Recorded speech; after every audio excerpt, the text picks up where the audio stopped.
Welcome to this week's episode of Bird Brain. Today, my guest is Carly Sharp. For those of you not familiar with her, she is an excellent artist who focuses on the natural world. You can find her at Portraits by Carly, and yes, paw as in the paw of an animal rather than just a classic portrait. Because why would you want a portrait of a person when you could have one of an octopus? Welcome to the podcast, Carly. Thank Hello. you for agreeing to be my guest.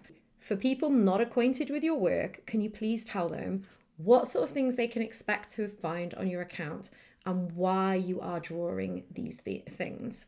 People would only find pictures of animals of my account. I don't draw people because it's quite boring.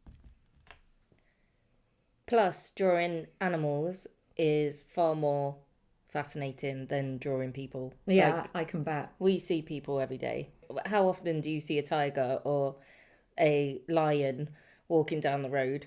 Having that on canvas and being able to learn about that animal as well, you suck in so many facts about those animals that you start drawing. I couldn't agree more. That's why when I have spent so long mulling about the kind of podcast I want to do, I settled on Bird Brain. I love pop culture, but I love birds. But I'm not an ornithologist. I don't have that fountain of knowledge to my name, but I can do loads of research. I can really enjoy finding those links between the characters and the species. What kind of creatures have you found yourself gravitating towards? At the moment, it's octopuses because they can do so many things at one time. Like they have 8 legs or tentacles. They can squeeze into small spaces and camouflage themselves, and I use pen like dot work to do those. So that's like thousands and thousands of dots to make up the texture, and the shading kills your shoulder, but it's worth it once you like pull the picture a little bit further away. It all comes together and makes a really nice piece of art. I feel like you're using it as a metaphor for life. Yes. You need to pull back to see the full picture and not get lost in all those tiny dots. Yes. It's interesting that you've chosen dots though, because I know you work in a variety of mediums. Is that not particularly challenging to do it that way? Why not stick to acrylics or watercolors or pencil? I use different media to do different animals. Like, say, if I'm doing a tiger, I would much prefer to paint in acrylic because you can use texture and you can thicken up the paint and make it pop out of the canvas. Ah, is that to kind of capture the thickness of the fur, you Yeah, mean? the mane, and like the face is a lot softer than the mane itself.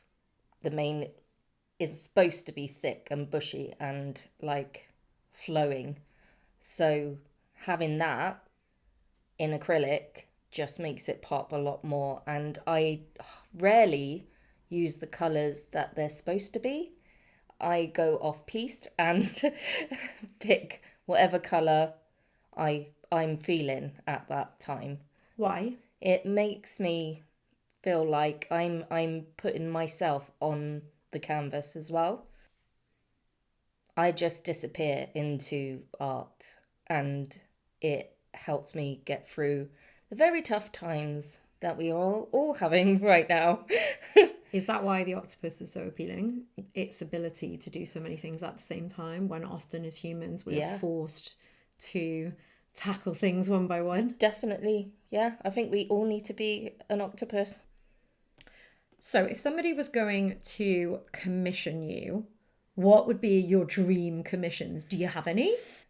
A large whale, When you say large, what do you mean? like on a massive canvas, so that I can use my metallic paint, so I can show off the water and the shimmering of off of the whale. Anything else on the wish list? A penguin, Gen 2 penguin. They're small. Like you? Yes. How tall are you, Carly, for our listeners? 5'1", maybe. Okay, taller than a Gen 2. Yes, I am. There is a 5-foot penguin though somewhere, but I wouldn't like to meet it. I don't think you should make unsubstantiated claims, Okay, Carly Sharp, on a bird podcast. We will maybe get lots of complaints. Maybe Let's we should move look on. into Swiftly. that. Any other things that you would like to draw? I would like to draw a zebra as well. Like I wouldn't do it black and white. That's very boring. I would do different colours, like the pride flag. Okay. That would go along the back. I'll do the mane it'll be like a unicorn, but a zebra.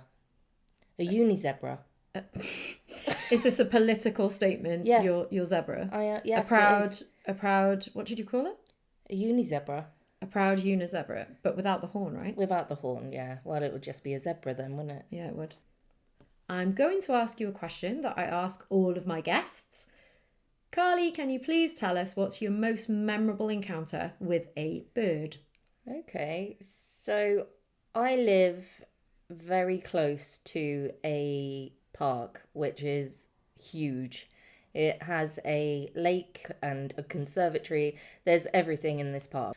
I usually take my twins down there quite often so that they can run around and expel the energy that they have. And we were walking around the lake one day and we saw a cormorant dive into the water and come out with a big long eel, and it necked it. It swallowed it whole. And the children were mortified and thought that the bird was fighting a snake. And I had to try and calm them down and say it's an eel and then explain what an eel is so that they would understand that that is okay and that's what they eat. But I thought that was amazing, seeing that right in front of us. What do you think it is that stuck with you about that encounter? What makes it more impressive than seeing a robin or a seagull, for example? That something can swallow something that is longer than its own neck.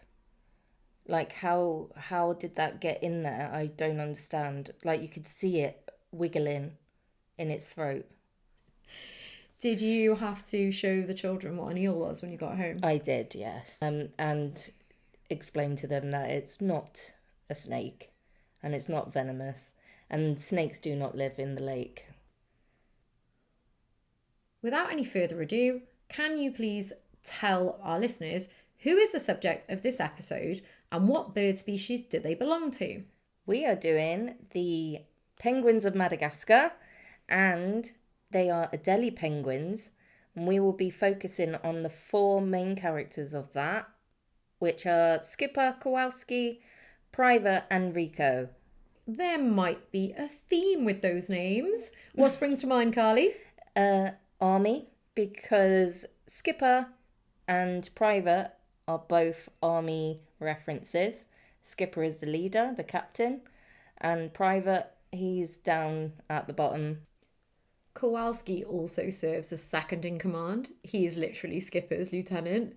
He really does tend to outrank the other penguins in both his height and his intelligence, and I think it's a really comedic choice to make the cleverest also take up the most space on the screen, as if his intelligence is forcing him to be as huge as his ego.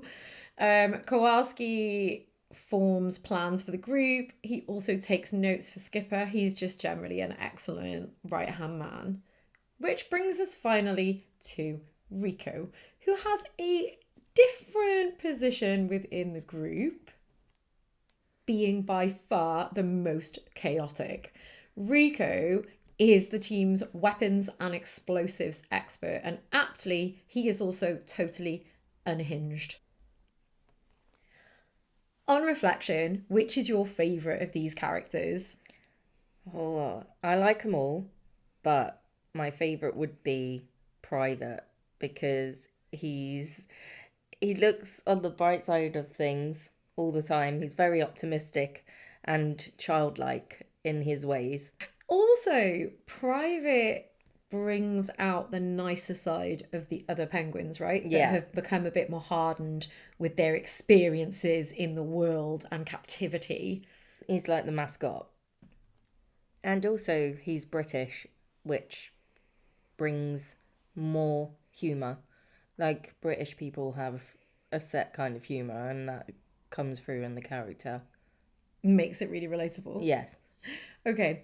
I think as well, they've decided to set Private apart because, as we learn in the later installments of the Madagascar franchise, it was originally the three of them, and then this penguin is found. They find his egg when they're young, and it has drifted away when they are engaged in the March of the Penguins, and they chase after it. They lose the rest of the colony, but they raise Private, who then becomes one of the core group.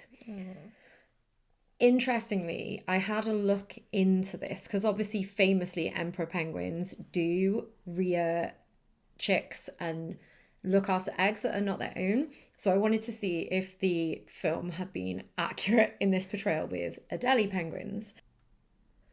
I found a really interesting study. It's called The Prevalence of Three Chick Nests in Adelie Penguins at Cape Crozier, Ross Island.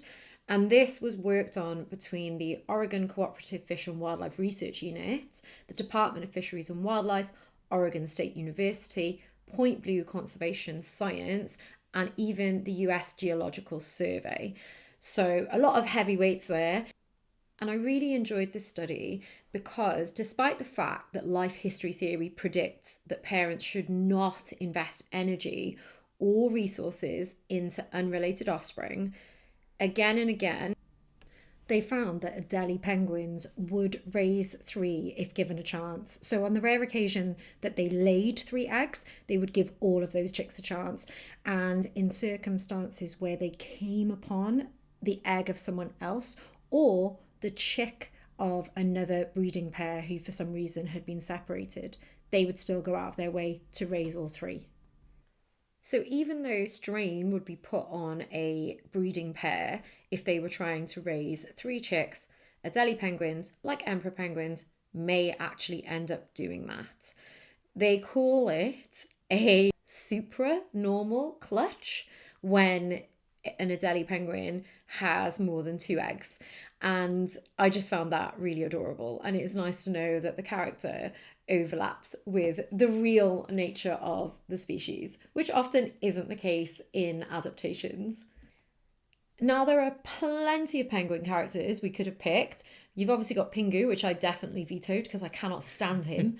And then we've got Mumble, who is adorable from Happy Feet. What is it that drew you towards the penguins of Madagascar? They're not your typical cute, cuddly children's cartoon penguins. They're not thinking about anyone else other than themselves. Yeah, exactly. In fact, the very first time we meet them in the first Madagascar film, they are scheming. They are. They're digging a tunnel through to Antarctica. They're trying to get out of the zoo. Meanwhile, there's three of them looking at everyone in the crowd, looking all cool, cute and cuddly, but behind the scenes, they're like, yeah, we're off. The camera is sort of panning from enclosure to enclosure, and most of the other animals are vying for the attention of the humans. Yeah. Whereas the penguins are immediately set apart because they are giving the humans what they want to deceive them and achieve their own aim, not because they're actually invested in seeking approval from the humans. Exactly. Yeah.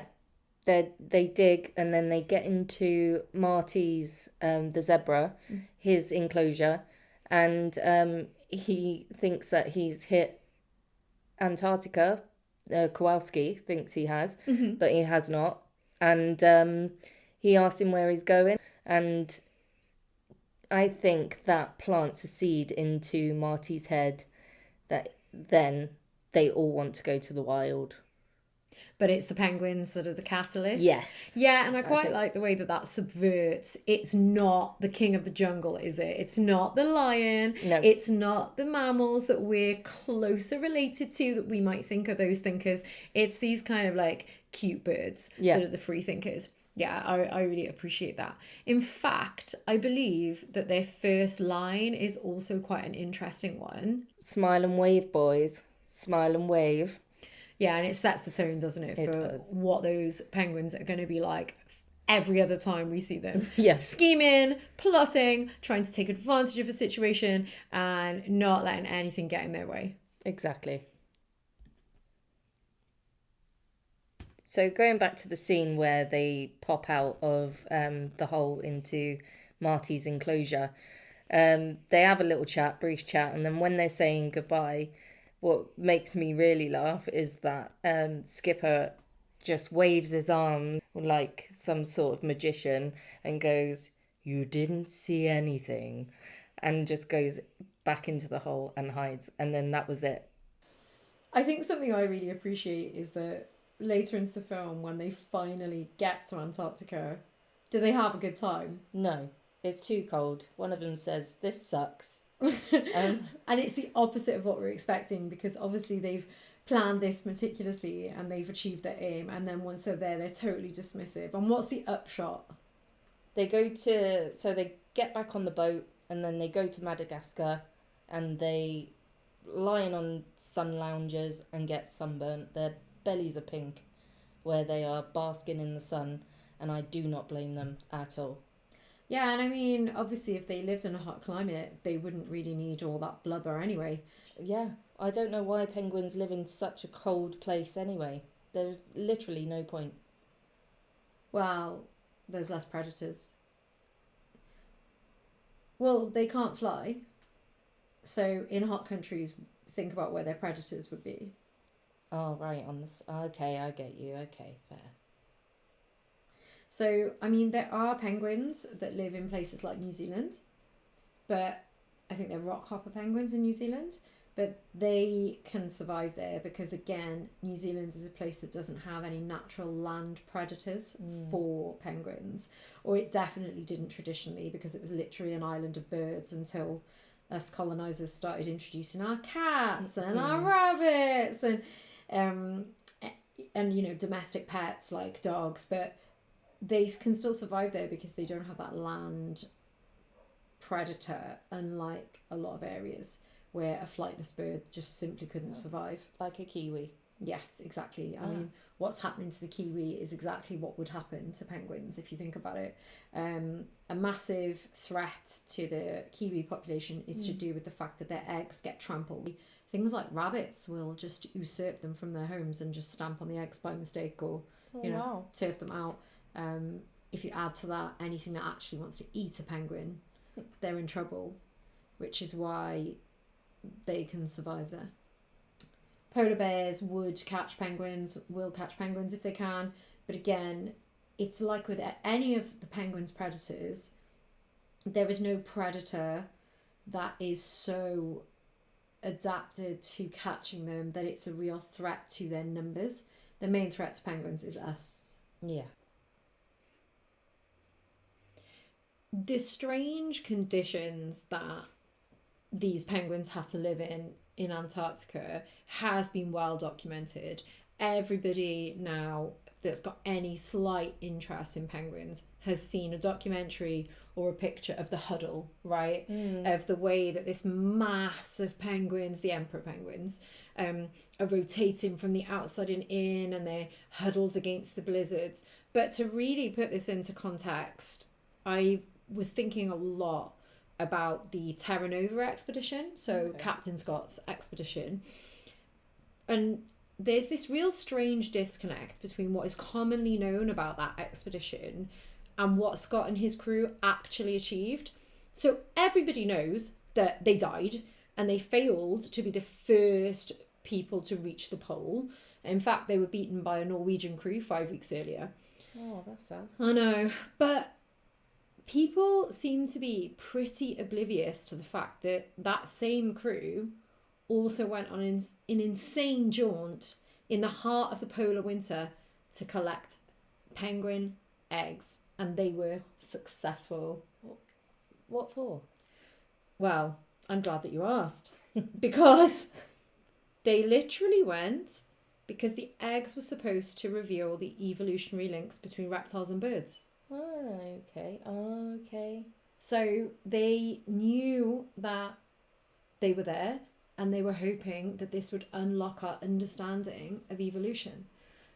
But when I say that they were successful, you need to consider the conditions that they went out in 1911. So, first off, it took them about 5 weeks to do this by foot, Oh, wow. pulling a sled themselves. They went out in the polar winter because that's when they're laying. Okay? The average temperature for the trip was minus 40 degrees Celsius. Oh, no. In blizzards, it would get to minus 60. It's unimaginably cold. Now, remember that date I told you? Yeah. They had to navigate by candlelight and the stars in what was pretty much pitch black the entire time. Wow.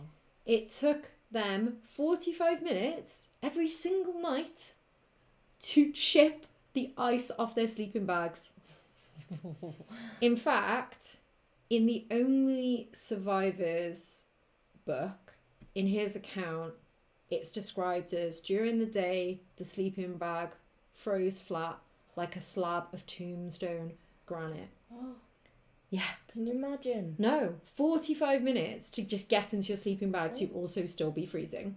Well, they went through all of that to snatch 5 eggs. They smashed 2 of them as they were getting down. They literally had to climb the ice face up to where the penguins were. Wow. To get 5 eggs. They smashed 2 by mistake, but they returned with 3.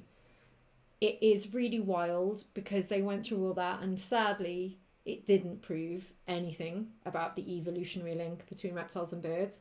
But worse, nobody even studied those eggs for another 21 years. They just took them home and just left them in the fridge. Better than that. So Apsley Cherry Garrard, so we're just going to call him Cherry, that's what most people call him. Mm-hmm. Okay, so Cherry was the sole survivor of the mission. The simple reason being that after they returned with the eggs, the other 3 men went back out to reach the pole, which had been the main aim of that expedition. Mm-hmm. He was so unhealthy after getting the eggs that he didn't go with them, but he went and helped discover their bodies later on. Yeah. So he made it his mission to make sure that those eggs, which were going to basically be the only result that was yielded from the trip, made it to the National History Museum. Oh. He delivered them himself, and actually I found it really heartbreaking because his whole interaction with the Natural History Museum is actually really shameful. Firstly, when he arrived, an assistant that worked there tried to turn him away, and they were refusing to take the specimens.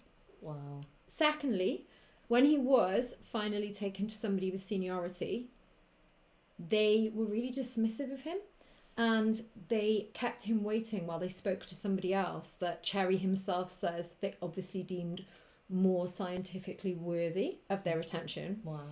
When he finally gave them the eggs, they barely acknowledged it. They didn't say thank you. And then he had to ask them for a receipt, and they kept telling him it wasn't necessary for him to have one. And he basically said, I'm not leaving until you give me one. So they did. And he actually wrote them a letter about his poor treatment. And I find this really fascinating because, to put it into context, the Natural History Museum has the world's biggest collection of eggs. Like currently, it stands at about 1.5 million specimens. No way, of eggs. Yeah. All different kinds of eggs. Yeah, eggs. Wow. So it was not outlandish that he was taking them these eggs. Also, he had written in advance, and he had obviously undertaken something of extreme, well, insanity, if we're honest. And the idea that these snooty people just dismissed him makes my blood boil. But worse, He'd obviously taken them somewhere where they had the connections and the ability to move forward this research, and they actually just didn't do anything with them for 21 years at all. Wow. What a waste of time. I know. I mean, since then, the eggs have been subject to research and it didn't yield the results that they expected. But that doesn't diminish the effort that was gone to, or the fact that there was no need to be that rude to Cherry, which was just wild. But all of this made me think that Cherry went on to write a book called The Worst Journey in the World about his expedition. And I thought it was fascinating that his takeaway was, take it all in all, I do not believe anybody on Earth has it worse than an emperor penguin. Mm-hmm. Because he found the conditions to be so inhospitable and... yeah, horrendous. Yeah, so I feel like some sympathy for our 4 characters who decided not to stay. They might have a body that's suited to that, but as captive birds, they probably didn't have the willpower to put themselves through that anymore. No.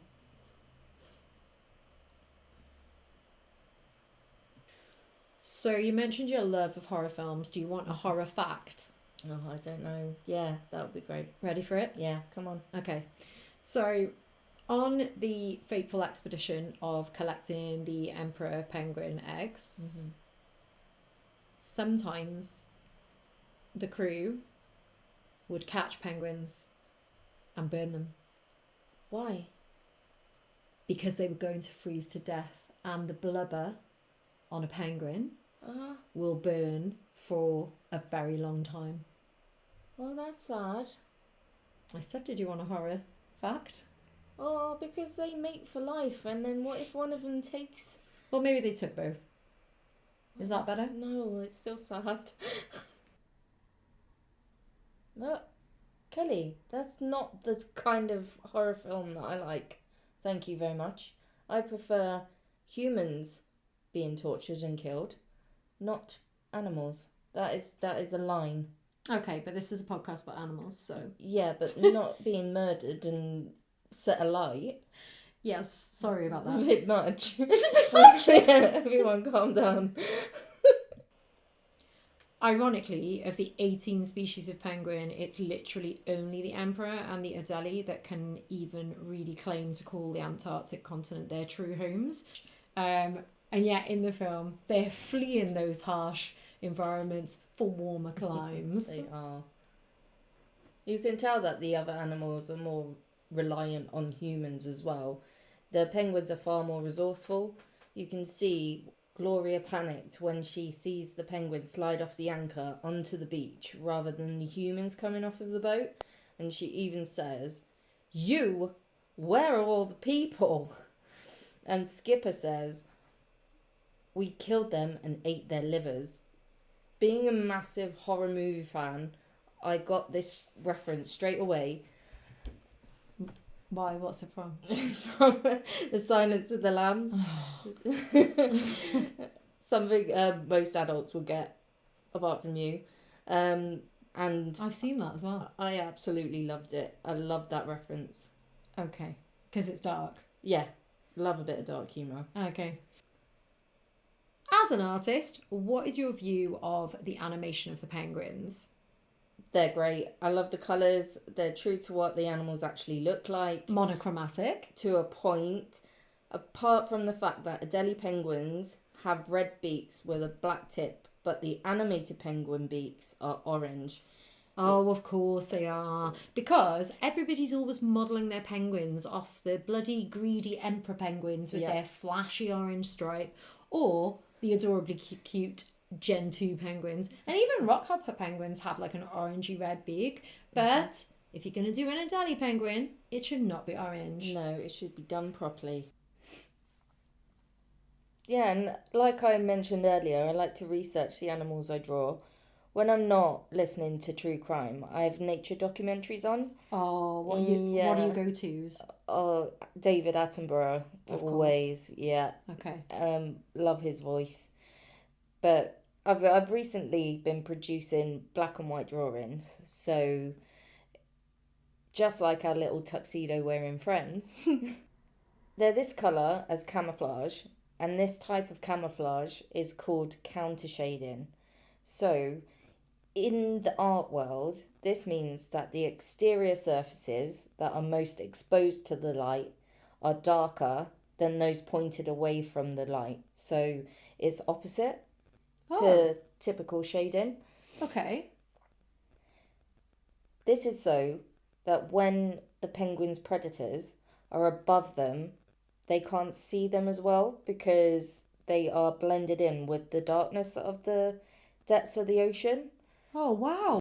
What about any predators from below, like leopard seals and stuff that are swimming in the water? So if they're below and looking up at the penguin, they see their white bellies and they're blended in with the light of the surface waters, the snow and the ice, and they won't be able to see them. So they're totally camouflaged. Bringing it back to the characters, they do actually lean on this camouflage in the Penguins of Madagascar movie. So they have their own breakout movie and a series. Yeah. For characters that actually had so little screen time in the first film, they ended up being the breakout stars. And there's this lovely moment. They are on a zebra crossing and they keep turning over depending on which stripe they're lying on of the zebra crossing. And I really like it because people are just walking past, you know. And I think they're playing off the Beatles' Abbey Road cover as well. Because in the scene, you can see the legs of people crossing and then them changing from their black side to their white side, depending on which stripe they're on, which is really sweet. I think it's nice that they brought that in, even if it is a really outlandish way of giving a nod to their evolutionary genius of their counter shading. Yeah, I think that's why people love them. Their behaviour is outrageous, it's unpredictable, not like any of the rest of the characters. Are there any specific moments of humour that stand out to you? I like the way the penguins in the animation are made to use their flippers expressively and aggressively, which is funny because real Adelie penguins use their flippers to slap predators and each other. And what sort of predators is an Adelie penguin going to have? Like a leopard seal or a killer whale. No, I wouldn't fancy clonking one of those. No, I'm good, thanks. In the first film, we see them slap the captain of the boat they hijacked. Like, they tied him up and he kept making noises under the tape. So one of them gives him a slap to shut him up. But that's not successful. It's ineffective, but they gave it a go. Reinforcing the idea that they're macho and cheeky, not like Pingu. To be fair to Pingu, I feel like his crying might have actually been justified because, did you know, penguins, they have solid bones in their flippers. So, unlike their flying counterparts who have hollow bones to make them more aerodynamic, penguins obviously need to be diving and staying underwater and swimming and catching fish, which means that those dense, heavy bones are going to stop them being too buoyant. That's one hell of a whack. Actually, when I was doing research, I found out that penguins can complete up to 8 slaps a second. No way, that's loads. Yes, I couldn't imagine doing 8 slaps a second. In fact, there's an episode of Pingu where his mum slaps him on the bum several times really quickly and he storms out the house and doesn't come back and they don't care. Oh, well, I mean, that's suited to the time. You wouldn't get away with that now. No, bye. Yeah, but our parents You're would have gone. done that. You need to learn a lesson. Come back when you're calmer. When the lights are on. So to be fair, maybe we've been a bit harsh on Pingu because he's been belted across the behind with what would be the equivalent of being hit with like a bat or something, right? Yeah, little abused penguin. Are there any other similarities between the actual Adelie Penguins and our 4 characters? Well, our characters are definitely not afraid to throw each other under the bus. Oh, that's not a trait we associate with penguins, is it? Well, I found out from ocean-wide expeditions that they have a childlike naughtiness. So the penguins sometimes push an unlucky member of their group from an ice terrace to be sure that the water below is clear of sea leopards, and they steal rocks from their neighbours' nests. Or they'll force their chicks to chase them around the nesting ground before they'll give up their regurgitated krill dinners. But why would they do that? Because they've obviously gone to get the food for them. For fun. Oh, so they've got a sense of humour. They would do it to teach the chicks a lesson. Yeah, but with the one that's thrown off the ice terrace, are they sacrificing that one? Yeah, they are. Oh! To save the rest of the group. So if they throw one off and it doesn't die, then they can all jump in. But then is the one that was thrown off, is that one welcome back to the pack? Yeah, it's just one of those things. So it's not just the bravest one of them is pushed? No, one of them is definitely pushed. So just looping back on the horror on your face when I mentioned my unsubstantiated claims of a giant penguin. Yeah, please don't bring it up again. I'm going to edit this out. I was doing some research.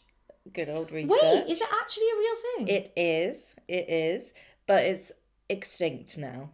It's not. It doesn't exist. It was a real thing. Okay, yeah. Tell me more. So, I found out that there are a group of penguins. They are extinct, as I just said, that existed 37 to 40 million years ago, called mega penguins. This sounds like the making of a Jason Statham film. Like him and the mega penguins. Jason and the mega penguins. Yeah. But he's never called that, is he? Like what sort of names does he have, his characters? Oh, I just want to associate Max. him with Vin Diesel. I'm just mixing up my wooden action heroes. Well, he's the Megalodon. He's with the Megalodon, isn't he? Yeah, but he's not called Meg. No, the Meg penguins. Johnny Depp could get in on the action as Captain Jack Sparrow, drinking a mega pint while looking at the mega penguins. Yeah, I feel like they focus way too much on animals with scary giant jaws when they could focus on mega penguins, which would be way cooler. This is a huge penguin. Just you wait. One in particular was called, bear with me how I say this, okay? Paleodeptes klikowski. Okay, well done. Thank you. That took a while. And thinking about it, this is my own conspiracy theory, okay? So this penguin is like 1.5 meters tall. It's huge. And Klikowski sounds a little bit like Kowalski. Oh, I see what you did there. Yes, the penguin. From Madagascar. From Madagascar. So I'm like, okay, so he's the tallest of all the penguins. Yes. In the movie. And this prehistoric dinosaur penguin was also the tallest. So when was this found though? Since or before the penguins in Madagascar? Before that. Oh, so when was this discovered? 2007. Then, in 2014, an Argentinian woman then found bone fragments that belonged to an even bigger penguin. What? An even bigger one. A colossal penguin. Not a mega penguin. This one is now colossal. How much bigger was it? It was at least 50 centimetres bigger. So this one was 2 metres high. Wow. And it weighed 250 pounds. So that's how much they measured it and assumed that it would have been. So 250 pounds of penguin. Oh. Yeah. I'd love to meet a 250-pound penguin. No, you wouldn't. It's taller than you. As long as I wasn't a herring. Or krill. Do they eat krill? They do eat krill. They eat krill, they eat squid. Do they eat herring? No, they don't. Why? Maybe the colossal penguin did.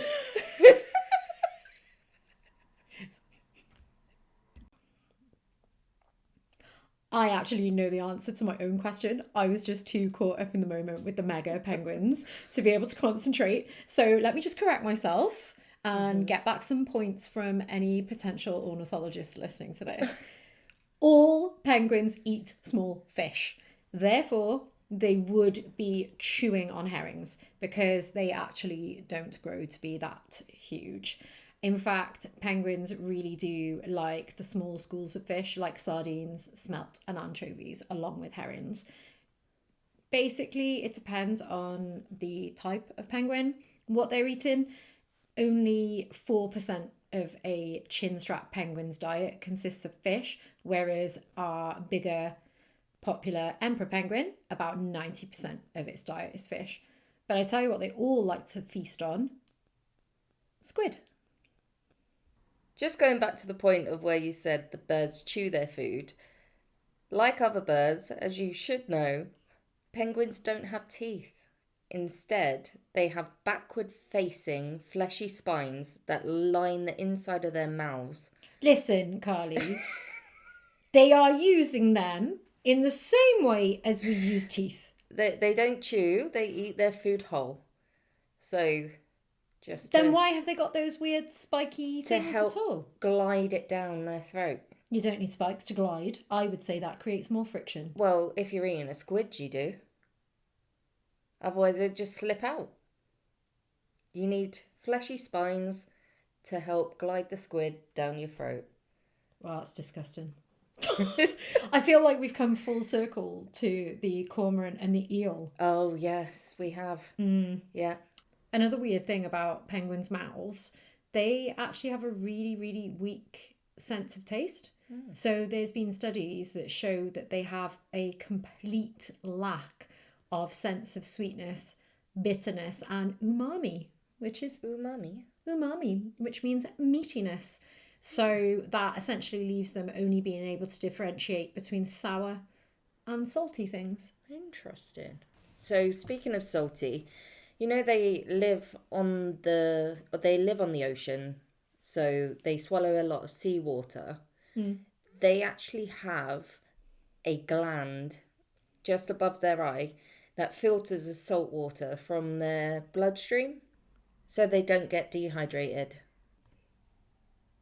Okay, well, I think that brings us neatly to the end of the podcast. I've got to let Elliot obviously take up the mantle soon, so I need to leave space for that. But thank you so much, Carly, for being my guest. It's really appreciated. You're very welcome. It was fun, and it's inspired me to draw the Adelie Penguin, Kowalski, and the Mega Penguin all in succession. Oh, so you can glean the comparisons. Yeah. So look forward to seeing that. Okay, great. How do people find you on Instagram, please, Carly? So I'm under portraits.by.carly. So that's Paw, PAWTRAITS .by.carly. CARLY. Elliot explains. What do you give a sick bird? Treatment.